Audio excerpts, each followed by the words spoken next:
But anyway, I've been wanting to make a moto vlog or moto rant about, I call them moto rants because I'm more like ranting, not vlogging. Vlogging is different. It's different. I'm different. I do different things. I don't do what all these.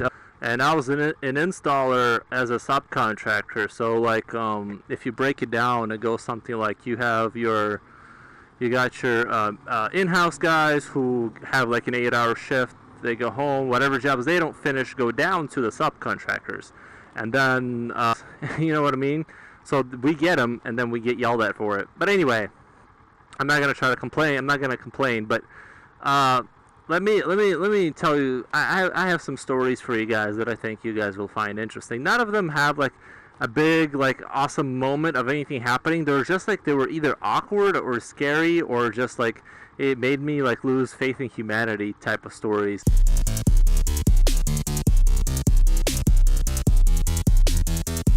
Chick was fully functional, well dressed, slightly overweight. Not that that matters, but you know, you can imagine like just a typical American girl, right? Nothing wrong with her, and then so she's like kind of normal or whatever, and I'm talking to her doing my job, and she has like all kinds of weird.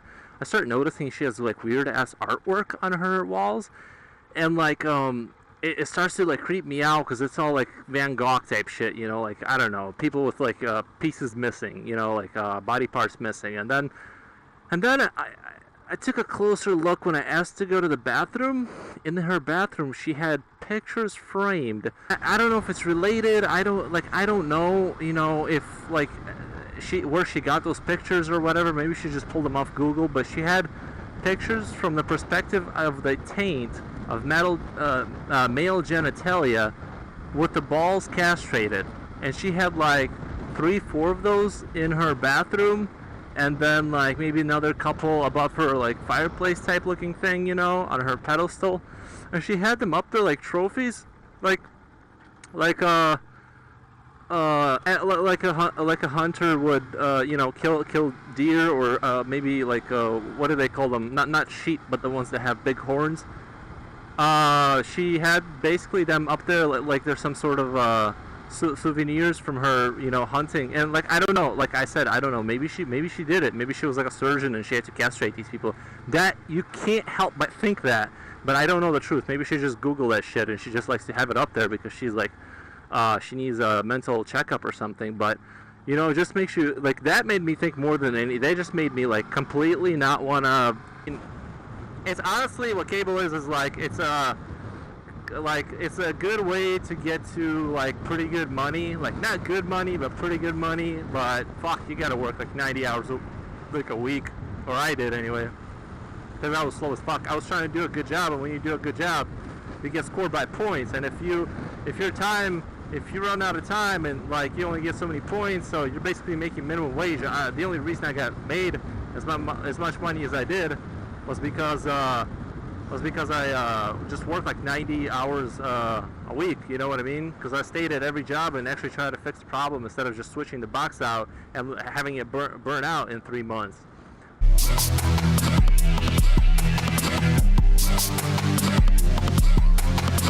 We still stand a chance. Doing cable, and the answer is absolutely 100% yes. If you work cable long enough, if you're a reasonably good-looking man, dude, there are a lot of women, and I'm absolutely not endorsing this. I absolutely feel like it's unprofessional, and I never took advantage of the situation. And I've had, I would say, decent chances to have like had sex with women on the job working cable. Probably 3, for sure. Like signals going out, like no, you know, there was like not a doubt in my mind that they were pretty much, you know, asking me to have sex with them, not openly, but every signal was there. I just had to like kind of respond a little bit, but I'm like, when I work, I try to be as professional as possible, especially in like a customer service type of scenario. So I never took advantage of the situation, and I'm not endorsing it, but number one, I want to start off with like 100% you can have, you're gonna get those situations happening too. You're gonna get every type of situation actually, but also those, in case you're wondering.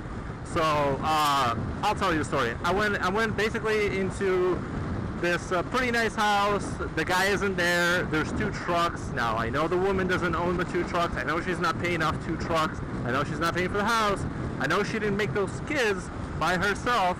So I know there's a man in the situation getting fucked over, and I'm not about to be the guy. It really wouldn't have mattered if I did have sex with her or not, but I don't want to contribute to that, you know? Like she'll go on to cheat with someone else anyway, but I didn't want to be part of it. But here's the thing.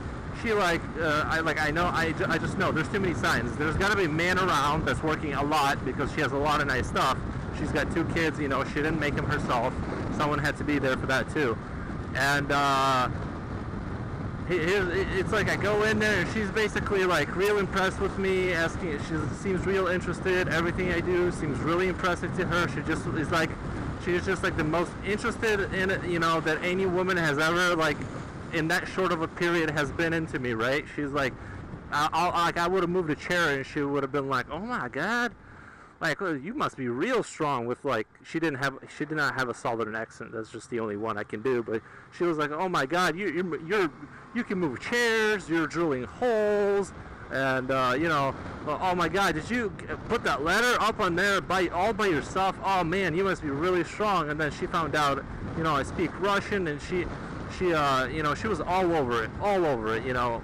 And it's like, you might think, like, how do you know that she wants to have sex? It's just like, dude, she's just I'm telling you, you just know. Like, people who aren't sending those signals out, their eyes aren't playful, they're not twisting their hair around.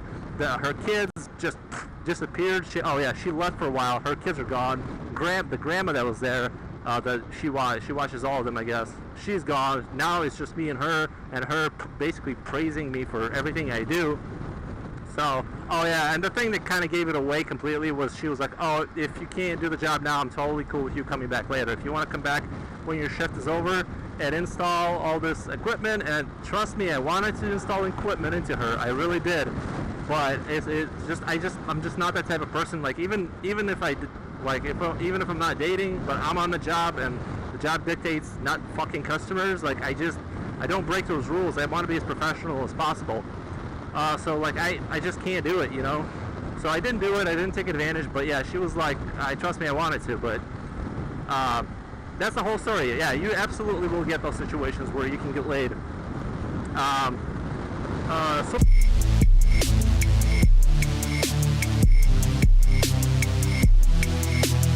Story number 3 is, I almost froze to death one time. Did I tell that story? No, maybe I did. I can't remember. Okay, so it was the middle of winter. I was like trying to finish up the job. Actually, I was kind of in the middle of a job. I wasn't finishing it. But it was super cold, and I was up on the ladder for like half an hour trying to connect these wires, connect the fittings, and I just couldn't get the fucking thing to go on there, and because the wire was too short, because it had been cut too many times, and I had to like do a whole new wire, run a whole new one. So I've been out there for a while, and I'm, you know, really cold. And you know how, like, you know your body, and like I was at a point then when I'm like, I knew I had about 10 minutes before, like maybe 7 to 10 minutes before something would seriously go wrong. Like, I'm like, I can't feel my hands. I can barely, if I go down the ladder right now and start the truck, I'm still kind of in danger. So I was at that type of point, right? It was the only time I actually genuinely, well, except when I almost drowned. The one time I almost drowned. But that was the other time I actually thought I could die right now for this stupid ass job. And so I'm sitting there, I get down the ladder, I get in the truck to start it up to warm myself up, and I can't feel my hands, you know. I'm trying to reach into my thick ass coat with thick ass gloves, and I can't feel anything, like up to my wrist. I don't feel my hands. And so like I'm just sitting there, and I'm like, I can't even feel if it's as cold in the cabin of the truck as it is outside. So I don't know if it's warming up. And I'm like, at that point, like, I genuinely had that dreadful, like genuine idea, like I might die right now. And like, you know, like obviously I could have gone to the customer's house, but I just can't, you know what I mean? Like, I'm one of those people, like, I can't do that. Like, that would be so, like, bad, you know? Like, I don't know, like, I can't go over there and be like, hey, I'm freezing, I can't do the job, like, I'm freezing, I need to warm up. Like, I'm like, I have to be in this truck. I have to find a way to start this truck. Oh, and the thing is that it was like out in the country, so the house was kind of far away. So I couldn't just, I could, like, if I started walking towards that house, and I'm not saying it was like a couple miles away, but it was, you know, it was a decent distance. So I had to choose, like, am I going to walk all the way over there, explain to them why I'm not doing the job, and sit there for 30 minutes to warm up, or am I going to get in this truck and warm up and just say it took a long time? You know, you kind of don't want to go over there. So I'm just sitting there and I'm just struggling doing this for half an hour, like trying to dig the key out, and finally a miracle happens. It comes out, and I take let me speed up here. I take both of my hands with the key, and I just stick it, and I just work it, and I stick it in there, and I start the truck like some sort of a superhero. Like I felt like I was like some sort of Bear Grylls, you know, like it was the proudest moment of my life. Like I'm being chased by an alien, and I have to start the truck or I die, type of shit. So I did it, and I stayed alive, and you know, I'm super happy about that. But yeah, that was the one time I was with you. So I'm just letting you guys know that you can absolutely get laid, die, or meet some absolute freaks working cable. Like 100%, all of those things will happen to you. Let me tell you another story. Before I go, there's one more, and that is, like, I go into this like neighborhood that's like middle-class neighborhood, but I happen to go to the house where it's a bunch of freaks, right? So this kid is like, okay, I go in this house. The parents seem a little off. They seem like, you know, they're not all there, and they're like, hey, we want you to run the wires through our son's room. And I'm like, that's crazy. Okay, I don't give a fuck. At this point, you know, there was like so many times I was ready to quit the job that when people would say some crazy shit, I would literally just be like, you know what, we'll do it the way you want it. I don't care. We'll run it through the roof of your house. I don't give a shit. So I'm like, that's fine. Let's run all the wires there. We'll split it. I don't care. Here's the thing. I go in their son's room, and he's my age, sleeping there. And I'm like, I didn't know there was a person here. Like, you want me to just drill next to his head while he's sleeping?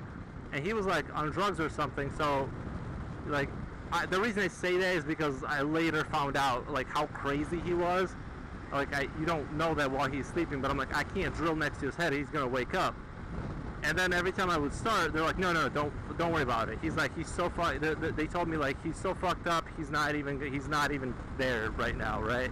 So I'm like, okay, that's cool, but you know, this is a really uncomfortable situation. So I go and I start drilling, right? And I go, and he wakes up and he's like, what the fuck are you doing? I'm like, you know, and he doesn't know there's a cable man coming. I don't know. So now we're staring at each other, like I'm retarded, you know, like I'm just trying to do my job. Anyway, I'm like, hey, your parents, your guardians, whatever, whoever adopted you, I don't know, like what your situation is. They told me it's totally cool to drill here. And he's like, if you do that again, I'm gonna fuck you up. I'm like, I'm being super professional. I'm like, they told me this is where I drill. You have to go talk to them and discuss this with them, because I have to get the approval of the owner of the house. Like, I'm not getting your approval, I'm getting the approval of the owner of the house. So go talk to him. He leaves or whatever. I start drilling. He comes back in. He's like threatening me. He's like this and that. I'm gonna knock you the fuck out. This type of shit. So I go outside. I call my boss. I'm like, hey, I'm being threatened, right? I call my boss. I'm like, hey, this kid is about my age. He's threatening me. And this fucking retard, he says, and this is totally illegal, he says it's part of the job. Now, I understand, listen, I'm not like a complainer. I've done things. Every company does this. We all do things we're not supposed to. You know, like not supposed to, but we all deal with bullshit that's outside of the limits of the rules. Everyone who has a job understands this. And I'm not complaining, like I'm not saying that, like, I'm not trying to get out of a job because I don't want to do it.